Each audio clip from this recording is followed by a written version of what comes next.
What is going on, everyone? Welcome back to High Ground TV, and here's my review for episode 6, the finale of Obi-Wan Kenobi. This episode left me with a smile on my face. That's how I'll start the review.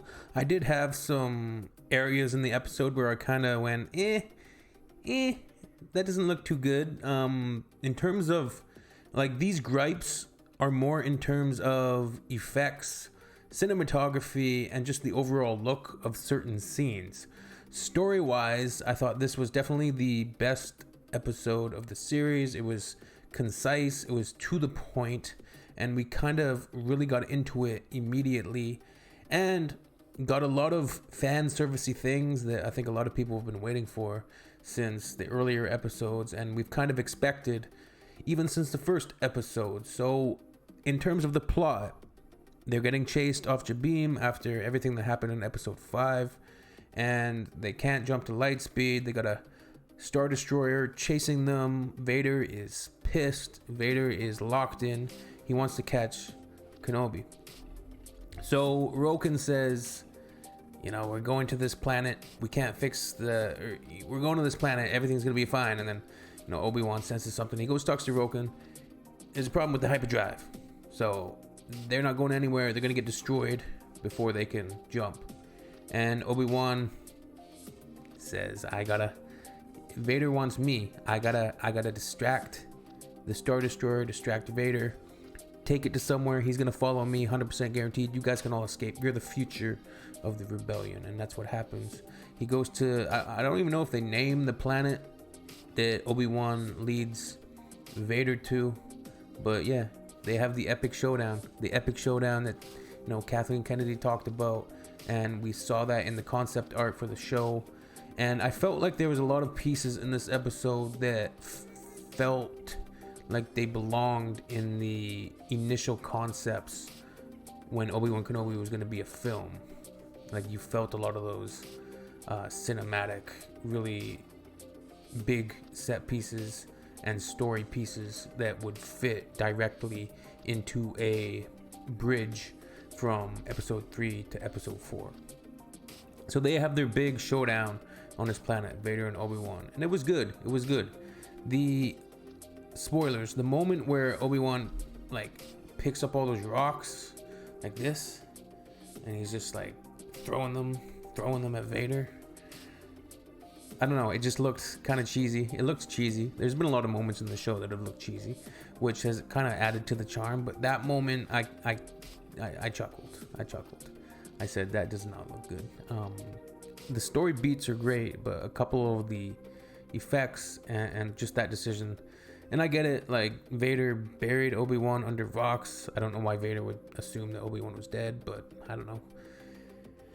Yeah, the Obi-Wan lifting rocks and throwing them at Vader, it reminded me something out of Wheel of Time, and that show had some pretty bad effects throughout, so it's bad if it's reminding you of that. It just felt like some of the cinematography, some of the production levels were not quite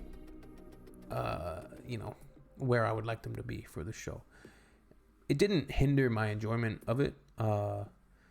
Music was good in this episode. Anyways, we get the moment. Obi-Wan is back to being Obi-Wan after his OP rock moment, and he defeats Vader. He does a cool spin move and slices his helmet, kind of like Ahsoka did in Rebels, and we can see his face, and it's Hayden Christensen as Anakin Skywalker. And Obi-Wan says, "Anakin, I'm sorry." And there's a really, really nice, sweet, beautiful, heartfelt moment there between the two. But the acting on Ewan McGregor's part is amazing. He says, "I'm sorry. Sorry, Anakin." And Vader, of course, says, you didn't kill Anakin Skywalker. I killed Anakin Skywalker, and he's dead, etc. And Obi-Wan says, "Okay, finally you're dead." But yeah, the acting on Ewan's part in that sequence was incredible. Let me know down below what you thought of that. I thought it was amazing. Just the emotion that he showed for his fallen brother, his fallen friend, and his realization that he is truly truly gone. Yeah. Obi-Wan gets out of there. He leaves and he heads to Tatooine because he gets this feeling. He gets a force feeling or something, because all the while that's been going on, Reva, not dead.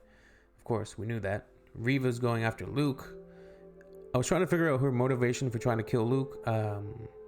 Is it to get back at Vader? To get back at Obi-Wan? I don't quite know. To get back at Vader, because that's Vader's son, but Vader doesn't even know at this point in the story. So anyways, yeah, Aunt Beru, everybody. Aunt Beru, badass. Yeah, so Beru and Owen, they got a secret stash of weapons. They protect Luke the best they can. Owen gets, beaten up by Reva.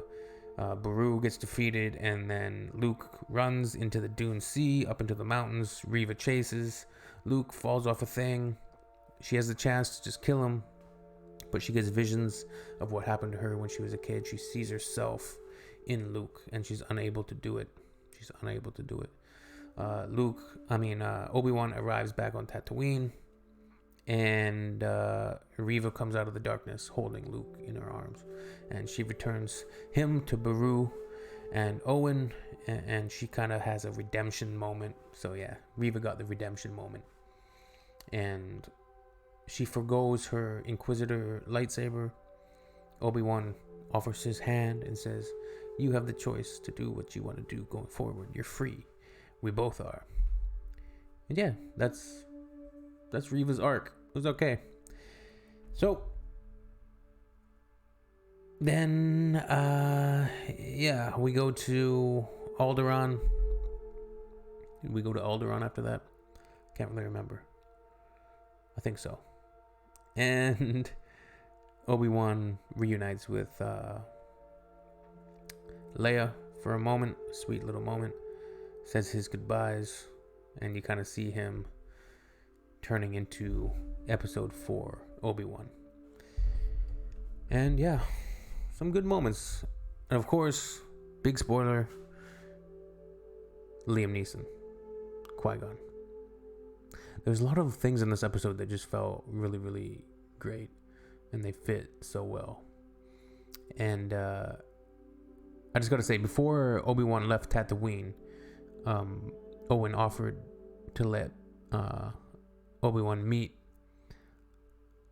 Luke, and he says, "Hello there," and he gives him the toy. That was a sweet moment. And also on his farewell to Leia, he said, you gotta keep this on the DL, that we know each other. I'm Obi-Wan, and keep it on the DL. It could endanger us. And she says, "I'm gonna miss you, Obi-Wan." So that's why. Obi-Wan Kenobi, you're my only hope. Not Ben Kenobi, you're my only hope. And yeah, and then we get the Qui-Gon scene. So, and he goes off into the desert. He's moving to his place for a new hope. Overall, you guys, very happy with this episode. The series as a whole, a little underwhelming, I gotta say. This would have been amazing as a 2.5 hour, just a 2.5 hour big budget version of this with some concise editing. It might have been better, but Ewan McGregor's performance elevates everything, and they get those story beats done in the end. So let me know what you think down below, and take care of yourselves, everybody. High Ground TV.